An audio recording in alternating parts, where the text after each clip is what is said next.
மைவி ஃபேஷன் பார்க்குற எல்லா ஃப்ரெண்ட்ஸ்க்கும் ஹாய். இன்றைக்கி பார்த்தீங்க அப்படின்னா என்ன வீடியோ அப்படின்னா, அசலும் வட்டியும் கட்டாமலே நகையை திருப்பலாம் அப்படின்னு நிறைய வீடியோஸ் வந்து யூடியூப்பில் வந்து போயிட்டே இருக்குது. ஸோ இது வந்து உண்மையாகவே செய்ய முடியுமா செய்ய முடியாதா அப்படிங்கிறத டீட்டெயிலாக வந்து நான் உங்களுக்கு வந்து இந்த வீடியோவில் வந்து சொல்லியிருக்கேன். ஸோ இந்த வீடியோ ரொம்ப ரொம்ப யூஸ்ஃபுல்லாக இருக்கும். ஃபுல்லாக வந்து ஸ்கிப் பண்ணாமல் பாருங்கள். எல்லா இடத்துலையுமே ஒரு டிப்ஸு ஒரு ட்ரிக்ஸ் இருக்கும். ஸோ அதை ஃபாலோ பண்ணிக்கோங்க. ஸ்கிப் பண்ணாமல் பார்த்தீங்க அப்படின்னா மட்டும்தான் வீடியோவில் இருக்க உங்களுக்கு விஷயம் வந்து புரியும். ஸோ வாங்க வீடியோவை பார்த்துடலாம். ஸோ இப்போ இதில் உள்ள டீட்டெயில்ஸ் எல்லாமே பார்த்தீங்க அப்படின்னா, ஒரு அடகு வச்ச நகையை எப்படி அசலும் வட்டியும் கட்டாமல் திருப்பலாம் அப்படின்னு இந்த காலகட்டத்தில், அதாவது நகை விலை இப்போ எப்படி ஏறி இருக்குது அப்படிங்கிறது உங்கள் எல்லாருக்குமே தெரியும். ஸோ இந்த டைமில் எப்படி திருப்புறது, அதுவும் அசலும் வட்டியும் கட்டாமல் அப்படிங்கிறது தான் இந்த விஷயம். ஸோ உங்களுக்கு பார்த்தீங்க அப்படின்னா, நீங்கள் வச்சிருக்க நகை வந்து 1 இயர் முன்னாடியே வச்சுருப்பீங்க. ஏன்னா நகை விலை ஏறுறதுக்கு முன்னாடியே நீங்கள் வச்சுருப்பீங்க. அந்த மாதிரி நகைகளை அசல் வட்டி கட்டாமல் திருப்புறதுக்கான டிப்ஸ் இது வரைக்கும் நம்ம சேனலை சப்ஸ்கிரைப் பண்ணாமல் பார்த்துட்ருக்கீங்க அப்படின்னா சப்ஸ்கிரைப் பண்ணி வச்சுக்கோங்க. ஸோ வந்து குயிக்கான உங்களுக்கு மெசேஜ், அதுக்கப்புறம் குயிக்கான சின்ன சின்ன விஷயங்கள்லாம் ஷேர் பண்ணிடுவேன். கவர்மெண்ட் ரிலேட்டடான வீடியோஸ் எல்லாமே நான் ஷேர் பண்ணிகிட்ருக்கேன். ஸோ உங்களுக்கு கண்டிப்பாக யூஸ்ஃபுல்லாக தான் இருக்கும். சப்ஸ்கிரைப் பண்ணிக்கோங்க. இப்போ பார்த்துடலாம் இந்த கோல்டு லோனுக்கான டிப்ஸ் என்ன அப்படின்னா, இப்போ பேங்க்கில் கோல்டுக்கு வந்து அவங்க கொடுக்குற லோன் ரேட் வந்து என்ன அப்படின்னா, ஒரு 6000லேருந்து 5800 அப்படிங்கிற மாதிரி ரேஞ்சில் முதல்ல கொடுத்துருப்பாங்க. அதாவது 1 இயர் பிஃபோர் நான் சொல்கிறேன். இப்போ வந்து பேங்க்கில் எல்லாமே கொஞ்சம் கூட கொடுக்குறாங்க. ஆனாலுமே ஒரு ஸ்டாண்டர்ட் வந்து ஃபாலோ பண்ணிக்கிறாங்க. எவ்வளோ நகை விலை ஏறுனாலும் உங்களுக்கு இவ்வளோ தான் அப்படிங்கிற மாதிரி ஒரு ஸ்டாண்டர்ட் சில பேங்க்ஸில் வந்து பண்ணிக்கிறாங்க. சில பேங்க்கில் வந்து அதிகமாகவே கொடுக்குறாங்க. நான் வந்து இப்போ எதை சொல்கிறேன் அப்படின்னா, சில பேங்க்கில் ஒரு மினிமலாக ஒரு அமௌண்ட் கொடுத்துருப்பாங்க. இப்போ 5800 அப்படிங்கிற பட்சம் நீங்கள் வச்சுக்கிட்டீங்கன்னு வச்சுக்கோங்களேன். ஸோ உங்களுக்கு எப்படி இருக்கும் அந்த கால்குலேஷன், அதுக்கு வந்து வட்டி எவ்வளவு வரும், வட்டி இவ்வளவு வந்தாலும் அசலையும் வட்டியும் கட்டாமல் நம்ம நகையை ஐடிபிஐயில் பார்த்தீங்க அப்படின்னா உங்களுக்கு வந்து 6500 வரைக்கும் கொடுக்குறாங்க. இப்போ வந்து நகை விலை இந்த ஏறின பட்சத்தில் பாதிக்கு பாதி 13000 வந்திருக்கனால ஸோ பாதி அப்படிங்கிற மாதிரி உங்களுக்கு வந்து கொடுத்துக்கிட்டு இருக்காங்க. இப்போ 18 சவரன் வந்து நீங்கள் வச்சுருக்கீங்க. நியரஸ்ட் ஒரு 17.5 சவரன் வரும். 140 கிராம் வந்து நீங்கள் பேங்க்கில் வச்சுருக்கீங்க. வச்சு நீங்கள் வந்து லோன் எவ்வளோ வாங்கியிருக்கீங்க அப்படின்னா, ஒரு 8 லட்சம் பக்கம் வாங்கிட்டீங்க. ஸோ 8 லட்ச ரூபாய்க்கு வாங்கிட்டீங்க. லோன் வாங்கிட்டீங்க. 17.5 சவரன்கிட்ட நீங்கள் வந்து பேங்க்கில் வச்சுருக்கீங்க. ஒரு 5800 கிராமுக்கு அப்படிங்கிற பேஸில் நீங்கள் வந்து வாங்கியிருக்கீங்க. நீங்கள் அடகு வச்சு 1 இயர்கிட்ட ஆயிடுச்சு.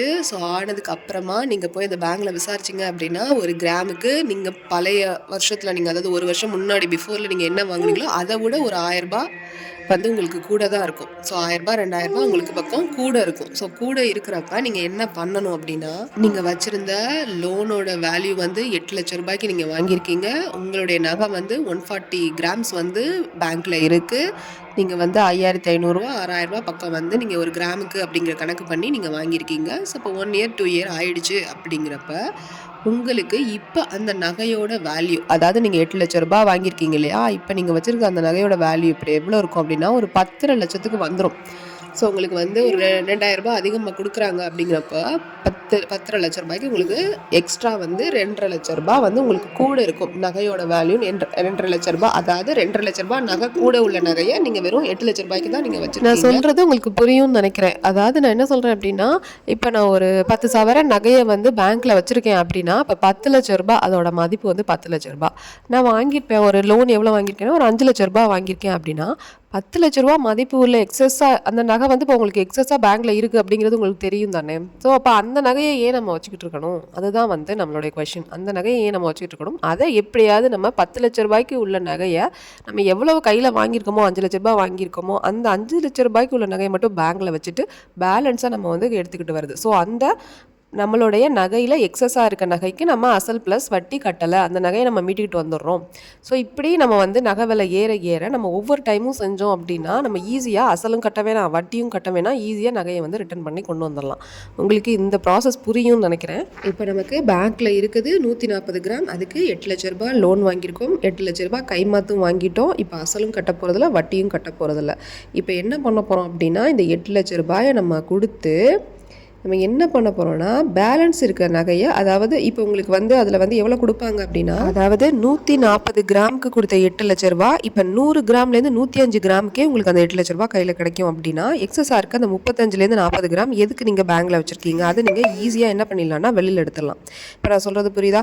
உங்களுக்கு அந்த அக்கௌண்ட்டுக்கு வந்து அமௌண்ட்டுக்கு நீங்கள் வச்சுட்டு நீங்கள் வந்து பேலன்ஸ் இருக்க அமௌண்ட்டை கொண்டு வந்து நீங்கள் 8 லட்ச ரூபாய் கொடுக்க வேண்டியவங்களுக்கு இங்கே கொடுத்து நீங்கள் செட்டிலும் பண்ணிடலாம். இப்போ நீங்கள் 35லேருந்து 40 கிராம் என்ன பண்ணிட்டீங்கன்னா எக்ஸஸாக இருக்க நகையை கையில் எடுத்துகிட்டு வந்துட்டீங்க. ஸோ இதுக்கு கூட நீங்கள் என்ன பண்ணலாம், மறுபடியும் ஒரு பேங்க்கில் வந்து நீங்கள் அடகு வச்சுட்டு அதுக்கு ஒரு நகையை வாங்கி நீங்கள் வந்து வீட்டில் சேவ் பண்ணலாம். ஸோ அப்படியும் நீங்கள் வந்து நகையை பெருக்கிக்கலாம். ஸோ இதே மாதிரி நீங்கள் இன்னும் ஒரு வருஷம் வெயிட் பண்ணிங்க அப்படின்னா இதுக்கு மேலே அமௌண்ட் வந்துச்சு அப்படின்னா அதுக்கு மேலே உள்ள அமௌண்ட் வட்டியும் கட்டிட்டு, அதாவது வட்டி இந்த இடத்துல நீங்கள் கட்டினா தான் பேங்க்கில் வந்து உங்களுக்கு வந்து அடுத்த ரெனிவல் பண்ணுவாங்க. ஸோ அப்படி பண்ணும்போது நீங்கள் வட்டியை கட்டிட்டு அந்த வட்டி அமௌண்ட்டையும் நீங்கள் திருப்பி வாங்கிடுறீங்க. உங்களுக்கு நான் சொல்கிறது புரியுதா? அந்த வட்டி அமௌண்ட்டையும் நீங்கள் வாங்கிடுறீங்க, அசல் அமௌண்ட்டையும் நீங்கள் வாங்கிடுறீங்க, நகையையும் ஒரு குறிப்பிட்ட நகையையும் வந்து நீங்கள் வெளியில் எடுத்துடுறீங்க.